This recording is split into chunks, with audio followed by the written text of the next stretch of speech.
বিসমিল্লাহির রহমানির রহিম। পরম করুণাময় আল্লাহ তাআলার নামে শুরু করছি। আজকের আলোচনা হযরত হাসান আল বসরি রহমতুল্লাহ আলাইহের গুরুত্বপূর্ণ বাণী এখানে সংকলন করা হলো।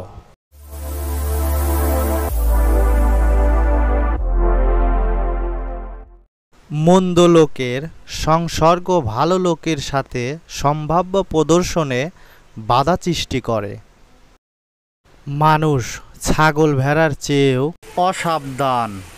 রাখাল এর ডাক শুনে পশুরা ঘাস খাওয়া বন্ধ করে দেয়, কিন্তু মানুষ তার প্রতিপালকের আহ্বান শুনেও ভ্রুক্ষেপ করে না, অসৎ কর্ম করেই যায়।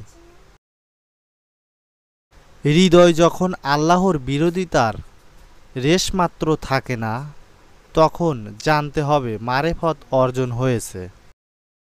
বহির্গণের আনুষ্ঠিকতা ছাড়া জান্নাত লাভ করা যায় না। প্রয়োজন মনের একাগ্রতা আর কঠোর সাধনা। মনের আয়না যখন শুধু শত ভাবনা দ্বারা প্রতিফলিত হয়, তখন জানতে হবে সঠিক পথেই রয়েছি। যদি অসৎ চিন্তায় থাকে, তবে জানতে হবে অসৎ পথে আছি।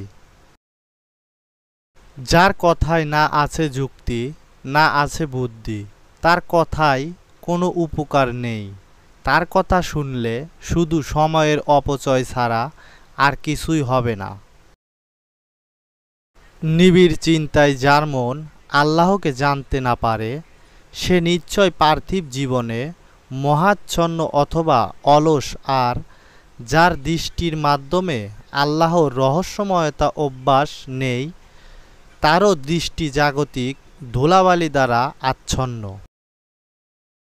তাওরাতে আছে, যে ব্যক্তি অল্পতে তুষ্ট হওয়ার অভ্যাস করে, সে পরমুখাপেক্ষিতা থেকে বেঁচে যায়। আর সে যদি মানুষের সংস্রাব এড়াতে পেরেছে, সে প্রকৃত পথের সন্ধান পেয়েছে।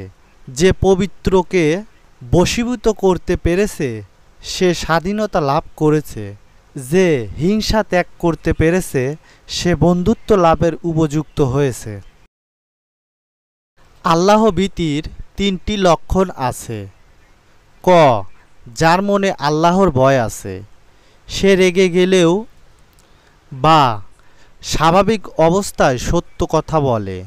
খ, যে বিষয়ে আল্লাহ খুশি নন, সে মন্দ রিপুগুলিকে দমন করেন। গ, যে কাজে আল্লাহর সন্তুষ্টি লাভ করা যায়, সেই কাজেই শুধু ব্যস্ত থাকেন। এক পলকের পার্থিব অনাসক্তি হাজার বছরের ইবাদত অপেক্ষা মূল্যবান। অন্তরের মিলই হল প্রচনার লক্ষণ।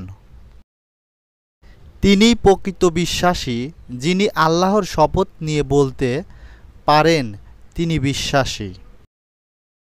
বিশ্বাসের সংজ্ঞা হল ধীর স্থির লোক, গোপন গভীর সাধনায় দিন যাপন করেন, চাঞ্চল্যহীন, মুখে যাই আসে তাই বলে না।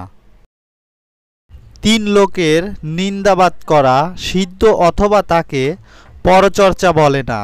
যেমন, এক, ইন্দ্রিয় শর্তলোভী। দুই, প্রকাশ্যে প্রতিনিয়ত অসৎ আচারী। তিন, নিষ্ঠুর অত্যাচারী শাসক ও নেতা। কোনো মানুষকে যদি আল্লাহ পাক লাঞ্ছিত অপমানিত করতে চান, তবে তার গতি ফিরিয়ে দেন নেক লোকদেরকে বা অলিগণের দোষারোপ করার প্রতি। শেষ পর্যন্ত ভিডিওটি দেখার জন্য আপনাকে অনেক অনেক ধন্যবাদ। ভিডিওটি যদি ভালো লাগে, একটি লাইক, কমেন্ট, শেয়ার করে আমাদের পাশে থাকবেন। ধন্যবাদ।